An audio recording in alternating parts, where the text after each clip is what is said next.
Um, Sorry. I would have predicted that at least a dozen Amazon Fresh stores would have opened in the Delaware Valley.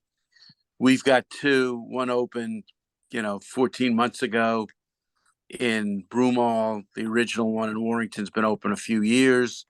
And when Andy Jassy, Amazon CEO, said we're pausing, what he meant to say is we're canceling.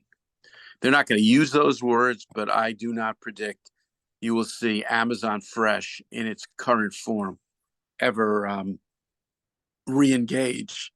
But there's still live leases. That's still their priority. We've written about several lawsuits from landlords who claim that Amazon has violated their continuous activity clause. Amazon has countersued saying we're paying rent on the lease. We never use the word cancel. It has taken us longer to complete the project. So you're likely to see more litigation in this regard. But I don't think you're going to see a lot of activity in terms of ribbon cuttings.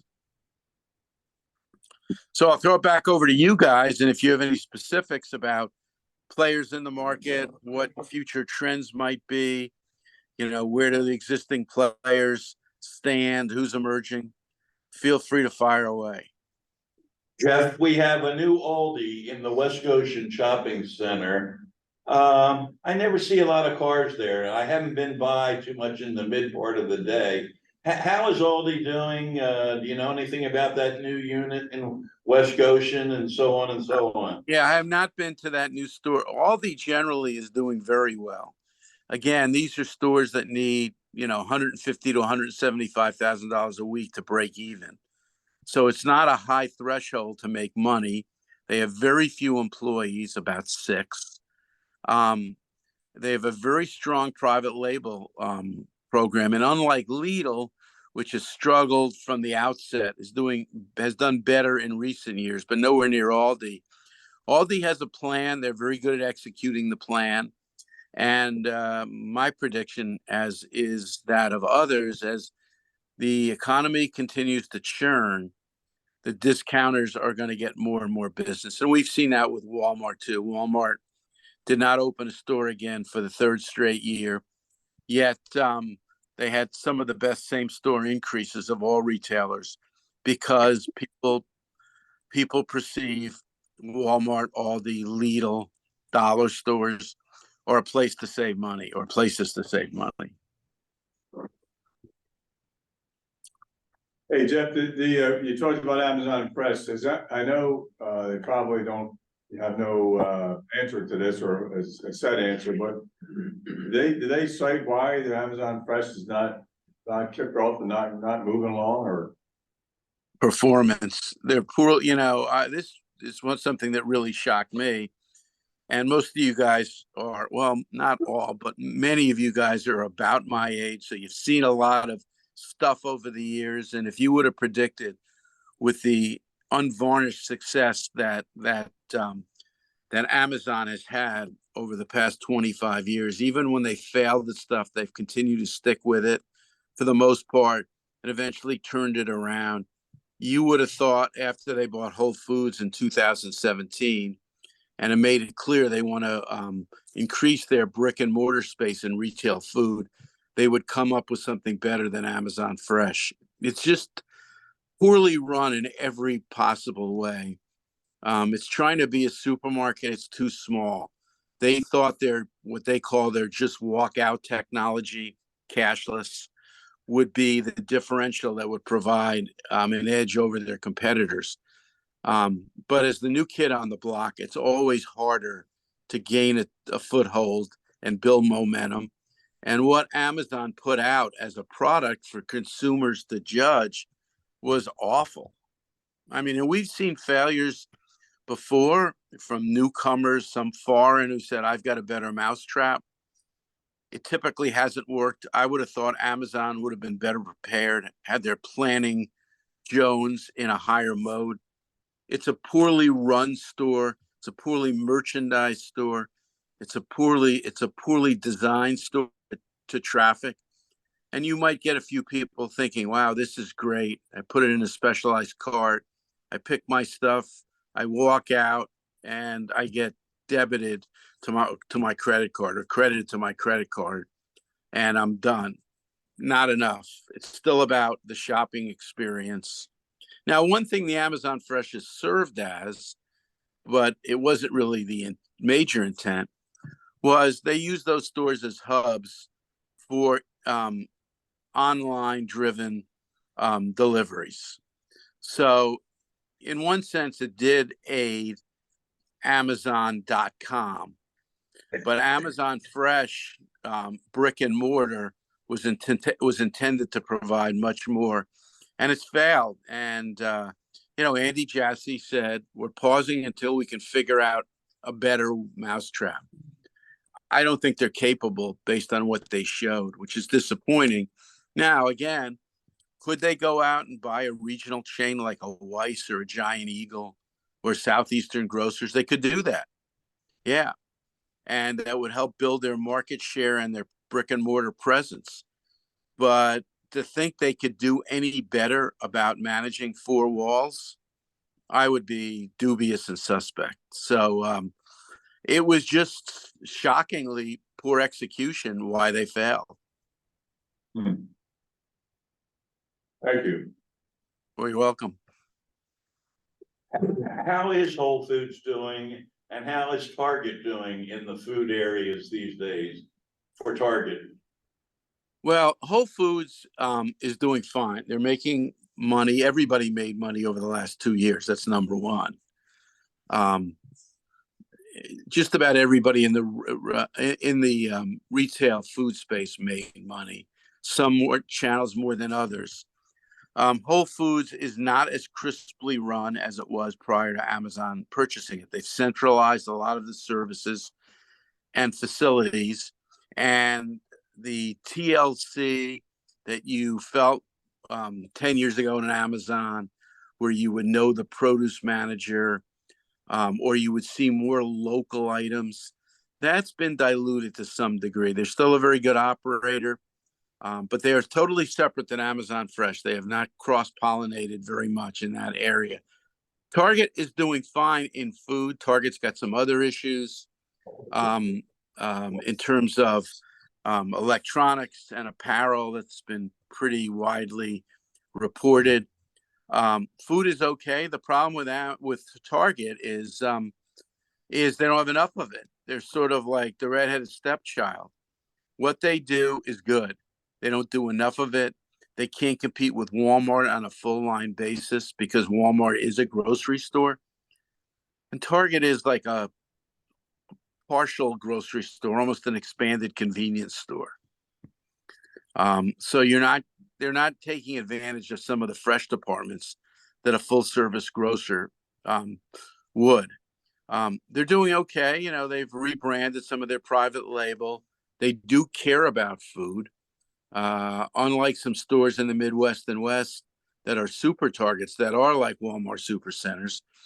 I don't anticipate that happening East Coast. As a matter of fact, their priority in terms of growth has been these urban stores. You've seen several in Philadelphia, a lot in the 5 boroughs of New York, and in other cities as well. That seems to be their go-to model. Build 5,000 square foot boxes in Upper Manhattan or Center City or West Los Angeles, that type of thing. The Wawa in Philadelphia has closed some units in the downtown area, citing probably neighborhood situations or hangers on or crime, whatever. Is that trend happening in other big cities that food Yeah. trade? Yeah. So retail theft, number one external issue. I mean, the economy to me is more of an internal issue that people can't control. The retail theft has almost doubled in the last 5 years. And what's scary, there's some organized crime involved or groups of people I think in Metro New York, where it's really bad, worse than any other city, although it's bad in a lot of cities, I think they flagged a little more than 300 people who were responsible for 30,000 thefts last year. That's an incredible number. And it's a really challenging issue for retailers to attack. They're trying to do it by um, via tougher legislation, but retailers themselves are very reluctant to go challenge shoplifters. They do obviously care and prioritize the safety and security of their associates. So, as you've seen with the Wawas and supermarkets, and particularly drug chains, you see, I've seen the videos where they come in and they basically pick and choose what they want. They load up their backpacks or carts and walk out of the store. And retailers have encouraged their managers to not challenge that. They do not want violent confrontations. As I said, they're trying to strengthen laws. I mean, I found this kind of amusing in New York. Retailers have spent considerable money on artificial intelligence, this face recognition technology, to identify the chronic and repeating shoplifters, and they've done a good job. And now the city wants to ban AI recognition because they've got a dispute with James Dolan, who owns Madison Square Garden, the Knicks, who's kicked out a bunch of attorneys for criticizing him or suing him over various deals. And Dolan's been basically successful in saying, you're not allowed in my building. Well, retailers are furious that this may become law. The ban may become law because they're getting at least some help from this facial recognition technology to prevent or at least mitigate against some of the worst shoplifting they've ever seen. So it's a very thorny and sticky issue. Wawa, I know, will continue to close stores where they feel security is an issue, and ultimately their bottom line is being challenged. And as you know, with Wawa, they're building more stores in Florida. They're going into, I think, 7 or 8 new states.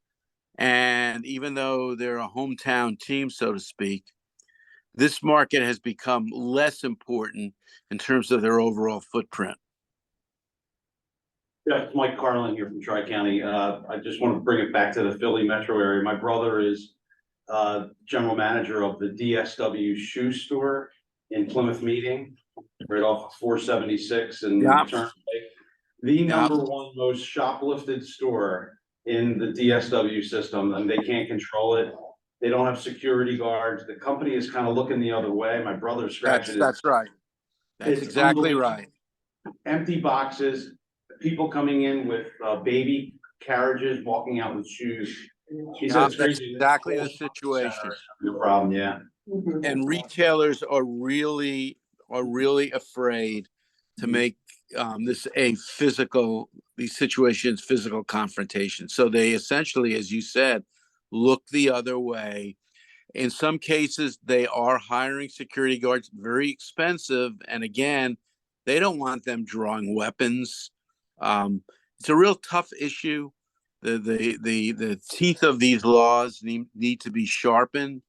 So there's a little bit more of a penalty involved with shoplifting, because right now it's a low class misdemeanor. If they're even captured, they post bond, they're released, they're back in action that day to continue the pattern, and that is their life. That's what they do. They're professional thieves. And now you've got not just gangs of people or mobs, as they're called, with the Wawa. You've got retail organized crime behind this. You know, What's happening in the old Wawa Sheets competition? I know Wawa's very hot. How's Sheets doing in expansion? Sheets is doing fine. So you're seeing just in the sort of Pennsylvania, Maryland area, and you're seeing Sheetz expand to new states. I think they're going to Michigan and Ohio and Indiana. And the other guy who's more of a factor southward, but has crept into the Delaware Valley is Royal Farms. And like the Sheetz family, they are privately owned, family controlled, and they're also moving into the Carolinas and points westward too. So there's a race for expansion. And one of the reasons they believe is, and Wawa in Florida is a good example as a motivator. If you've ever traveled to most places in America, and there are a few exceptions like Buc-ee's in Texas, and Buc-ee's is also coming up north, but the convenience store chains are like circa 1958, where, it's beer, bacon, and tobacco. But, Wawa brings a different level of sophistication, and Royal Farms does too, and so does Sheetz compared to what's down there. So they see this geographic expansions as an opportunity to put their footprint in markets where the competition is weak. And Wawa has been wildly successful in Florida. I don't know. I think they have maybe 250 stores now, maybe even more. Just unlimited growth, and they're taking that away from the speedways and the raceways of the world and the quick loaves and milk and jugs, the stuff you'd see when you go down south. And the third best asset was being able to fill your car with your tires with air. So clearly those guys bring a different dimension to how convenience retailing is executed. The sheet strategy, that would appear that it's putting a westward block on Wawa expansion. Yeah, I don't think Wawa's interested. I don't think either of them are interested. There is some overlap, as you know, as you get more toward the central part of the state or even in the Lehigh Valley, Northeast PA. But they stay pretty clear of each other. And part of it is just locations. I mean, good luck saying, I want to be the new guy in Delaware Valley. Find locations, and this is your bailiwick, and find affordable locations and go into the lion's den, I should say, because the existing guy is always going to do better unless the new guy brings something that's clearly differentiated from the existing pack. How is Acme doing these days? Well, Acme is again, they've done pretty well the last 2 years because of inflation. Not a lot of CapEx. They're in kind of limbo mode because of this prospective merger with Kroger. So not much is happening there. They moved Jim Perkins, who was their president really for the last 7 years, but in various divisional setups. They moved him to run one of the corporate entities out of Boise that might occur if the merger is approved, and that's a very big if. So Acme to me is vulnerable when we see this deflation continue, because to me, they, other than location, they bring less to the table than everybody else. So stay tuned. And again, probably in the next 9 months, we'll learn if this merger is approved and how many stores, not so much with Acme per se, but with other Albertsons and Kroger divisions and stores will have to be divested. How is Giant Heirloom doing? So. I don't think they're making a lot of money.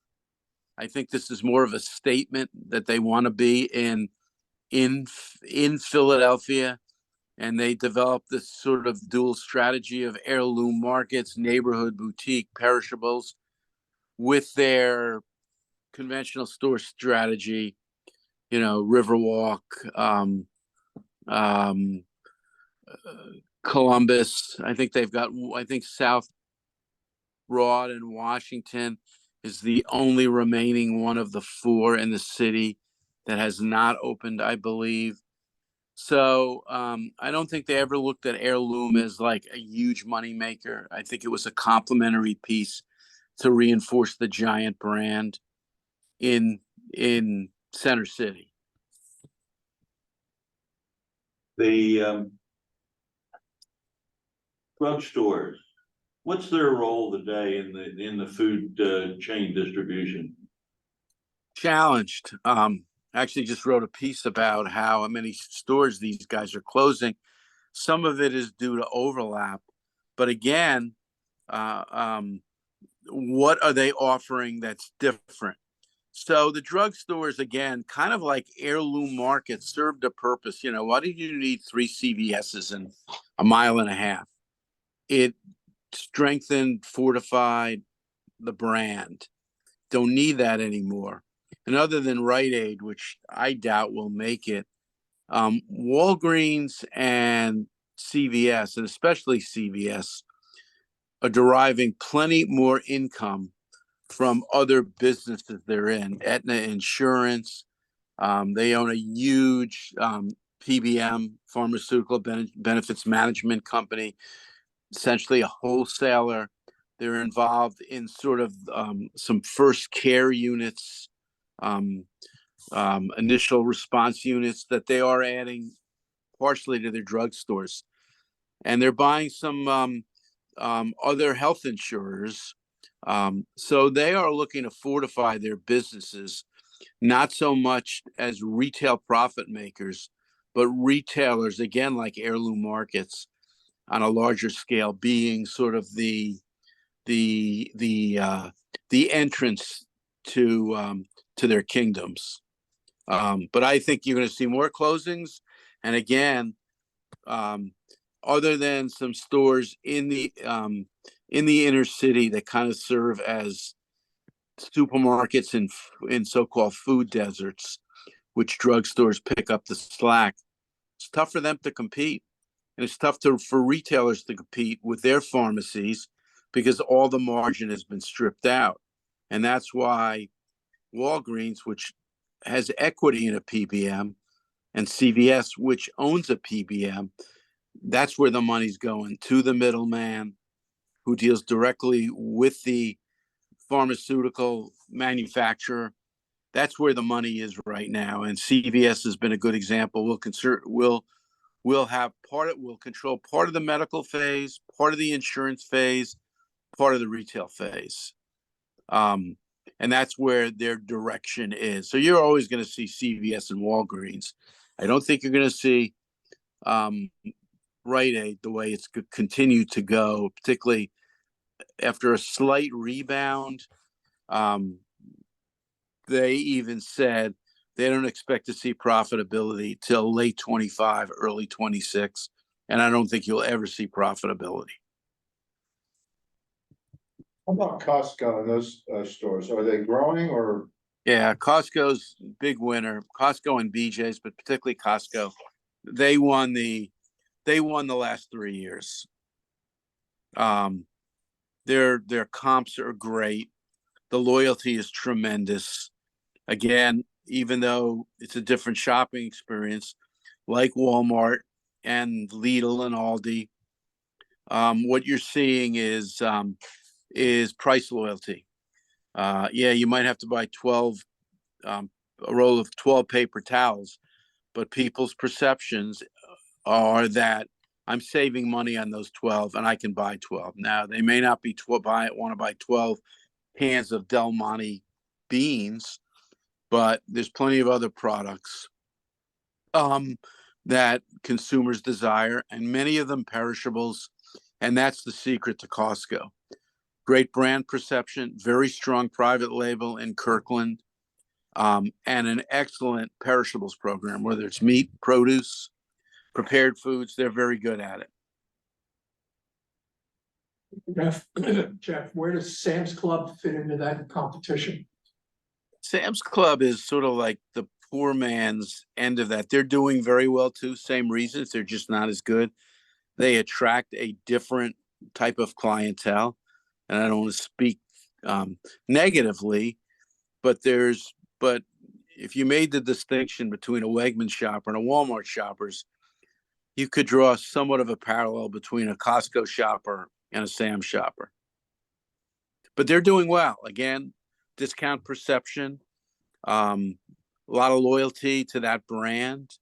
And BJ's too. BJ's had the best years they've ever had. They went public, I believe, in 2019 or 2020.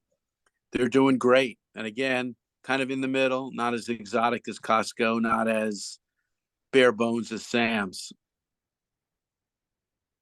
Going back to drugstores and grocery stores, pharmaceuticals.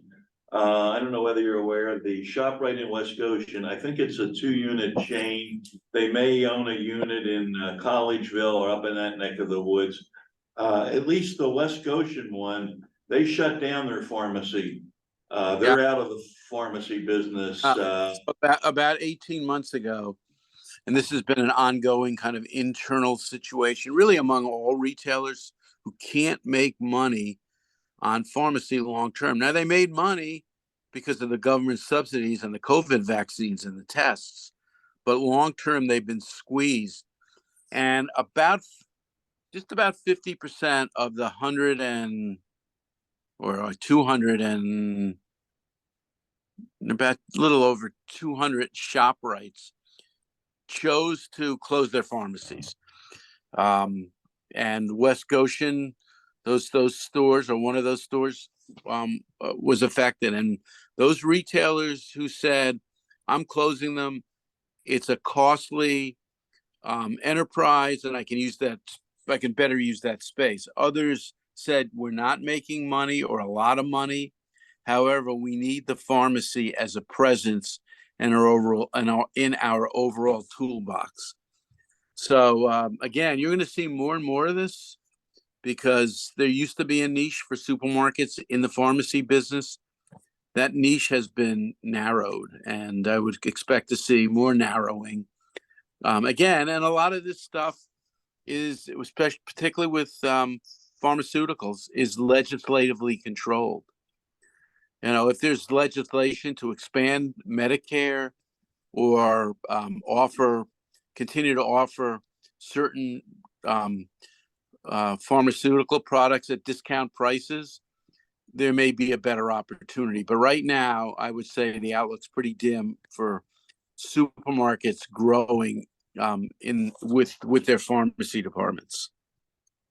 On the edge of our main Chester County, Delaware County, Montgomery County area, or next to it, beyond it, we have Weiss and Redner's. What's happening in those arenas? Well, Weiss, it does very well in their backyard, which is Northeast Pennsylvania. Again, under the caveat of everybody made money the last 3 years. They got a lot of loyalty. They're number 2 in Lehigh Valley, number 2 to Giant, again, in Central PA. They've had trouble with Philly. They have a different kind of mix. They are getting a little bit more perishables oriented, some more prepared foods. Their newer stores are more reflective on a full-fledged grocery store. They came in my opinion, too late into the Delaware Valley. And again, they don't have a lot of penetration. They're frustrated with their progress. I think they recognize that's gonna be difficult to penetrate the current factors in the marketplace. And again, really the only player who's come in and made an impact from outside over the past 10 or 15 years has been Wegmans. And everybody else has struggled. Aldi has done well with their niche type operation. But, you see, and I don't know how many of you have looked at our data, which was out a couple of weeks ago. It's online on our website, foodtradenews.com. Market share growth is really, really tough. The numbers were really good this year in terms of sales, but it's tough to penetrate a market that's overstored and has some good quality and diverse players. So it's not just, ShopRite versus Acme versus Giant. It's those guys versus Costco versus Wawa versus dollar stores versus drug chains.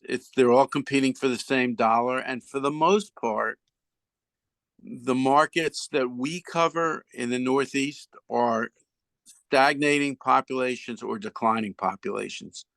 So they're trying to squeeze more juice out of the grapefruit, and the grapefruit isn't getting bigger.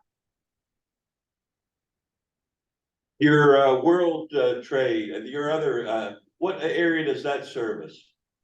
Well, other- we overlap a little in central PA. We cover parts of Delaware and mostly Baltimore, Washington, South, Richmond and the Carolinas, Baltimore, Washington. That's kind of the core market. So it's a smaller footprint. But again, same situations hold. It was a good year in terms of sales. Next year is going to be a challenging year. Not a lot of new store activity, and what new store activity we've seen from some of the smaller niche players. So we're expecting a little more presence in all markets from Sprouts. They've got a couple of stores. I think they're opening Haddon Township in September. I think they're going somewhere in Roosevelt Boulevard. I've got the location, but not at the top of my brain. They're going to have a few more stores. Again, those are smaller niche type stores, 25,000 square feet. But you're not seeing a lot of activity. I think Giants got a couple. They just announced Jenkintown fairly recently. Well, I can tell you who's coming because I did pull that page. Just in terms of new store activity. So, and again, Grocery Outlet, which is kind of a new player, they're struggling. They've got a half a dozen new stores on the books. Those are franchise operations. Lidl's got quite a few. Aldi's got quite a few, and I'm talking entire region that we cover. So this would include New Jersey too. And I'll just go Pennsylvania off the top of my head. So we've got McCaffrey's coming to Gladwin. We have a replacement, which is underway. You can watch it, the conversion of Pat Burns' Fresh Grocer in Drexel Line to a ShopRite. That should be done sometime next year.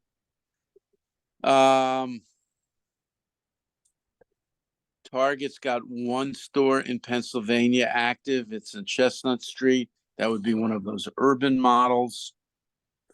Obviously Wegmans, Yardley, Lower Makefield Township, probably not until 25. Let's see. Got a Whole Foods coming in Doylestown.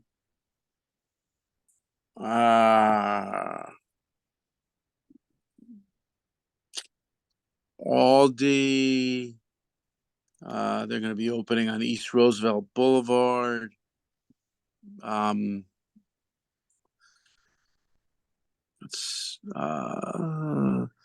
the other Aldis are in central PA. Let's see, anything closer to your marketing here? There's not much activity. Most of the Pennsylvania activity is central PA in that area. I can tell you that the Heirloom Market that was scheduled on South Street is 99% dead. That's a landlord legal issue. I told you about Jenkintown. South Broad, Washington. That probably will not, well, that could open next year. It's possible. Let me see what else we have. Lidl, Ben Salem, Bristol Township, North Broad and Girard.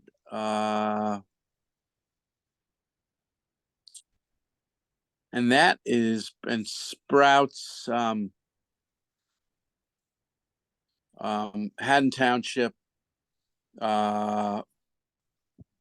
West Oregon Avenue and 23rd, and Cotman Avenue. That's the one near the boulevard that I referred to. And that's it. So there's not a lot of activity. Now, we don't track Wawa's We don't track C-stores. Much too difficult for us to get accurate data on. We don't track dollar stores. But you can see, as has been the trend, that retailers are basically hunkering down, protecting what they've got, and some of the larger guys are investing almost all their capex into digital. And any more questions from the audience? Yeah, question, Jeff, I know you were saying, the sales volume was up dollar wise. On the unit count, though, I know with sale prices jumping is that would just be expected to be sold the same. Are they selling less product though? In the stores? They're selling less branded product. I think unit sales have sort of offset the decrease in branded products. So I think, yes, they are selling slightly less. Inflation has covered that void. Overall, slightly less. We will continue to see even slightly less overall product being bought, because people now, beyond just the lower and even some of the lower middle strata, people at the middle class level are now feeling the price pinch. So the discretionary stuff is out the window with certain economic strata. And a lot of people have said, and depending on your economic level, have said 3 years ago, I can spend $120 a week. That's it. Well, now when you tick that up to the middle class and say that number is $180 a week, well, when inflation continues to rise, and it is still rising, 5% or so is still a big increase. And when you go year over year and the prior year, as I said at the beginning, 18 to 20%, now you're looking at some hard stops for some people. And there's one other factor that has begun to impact retail and will continue, and that is the significant reduction in SNAP benefits.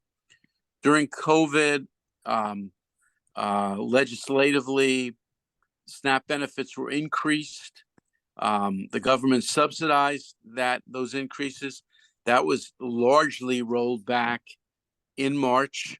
So now you're dealing with pre-COVID level of SNAP benefit allowances. That cuts into sales. Another question, the profit margins, have they stayed the same? The percentage profit margin stayed the same with the increased sales, or is that shrunk also now? Well, I would tell you up until about 6 months ago, both sales and profits increased. I'm talking even same-store sales. That began to shrivel away in terms of same-store sales. Instead of that number being +5 or +6, we were looking at +2. Given the fact that everybody, and no secret, retail food is always going to be a low margin business because it is both capital intensive and labor intensive. So as those expenses continue to increase and sales began to diminish, we have seen some negative earnings or flat earnings.